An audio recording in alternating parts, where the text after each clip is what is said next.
mumis Vilniaus Tech universiteto finansų inžinerijos studijų programos studentu Antanu. Labas, Antanai. Sveiki. Ir norėčiau tavęs pirmo klausimo paklausti, apie ką yra tavo studijų programa finansų inžinerija? Finansų inžinerijos studijos apima finansinę analitiką bei investavimo riziką ir visokius modelių planavimus ties finansų sistema. Ar tau patinka šitą studijų programą? Kol kas tikrai nesiskundžiu.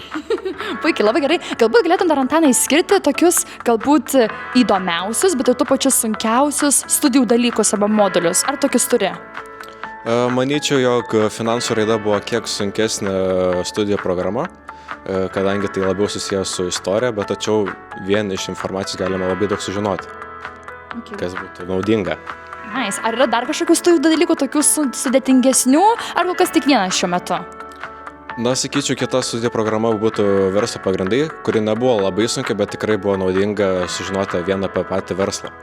Okay. Super, labai džiugiuosi. O dabar, jeigu mes kalbame apie projektus, kūrybinius, praktinius projektus, net nebėjau šiek tiek esate turėję, kokie tau yra galbūt jau įdomiausi yra buvę praktiniai projektai, kuriuos darai kartu su grupe?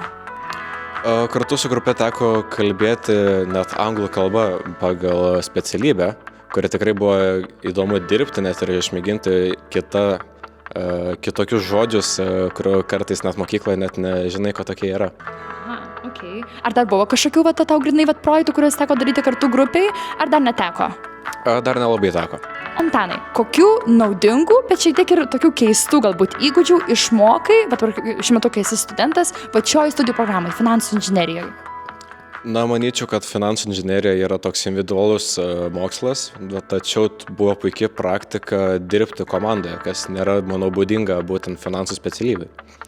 Tai manau, jog praktiškai tai būtų ir naudinga, kadangi žinai, kaip dirbti komandą, tai pat ir dirbti individualiai. Ar jau teko turėti kažkokių, ne tai kad kiviršų, bet kažkokių nesklandumų jau dar dirbant grupėse, ar visas labai sklandžiai praėjo? Manau, jeigu puikiai įsiplanuojame, ką žadame daryti, tai manau, planas yra sklandžiai praeis. Okay. Ir paskutinis dalykas, Antanai, ką galėtum, pavyzdžiui, patarti, parekomenduoti pačiam moksleiviui, kuris galvoja apie finansų inžineriją, bet vis dėlise galbūt arba abejoja rinktis, ką galėtų jam patarti?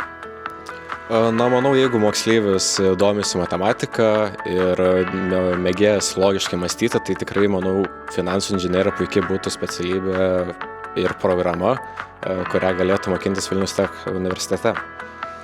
O jeigu matematika nesiseka, tai yra puikiai kitos ir studijos.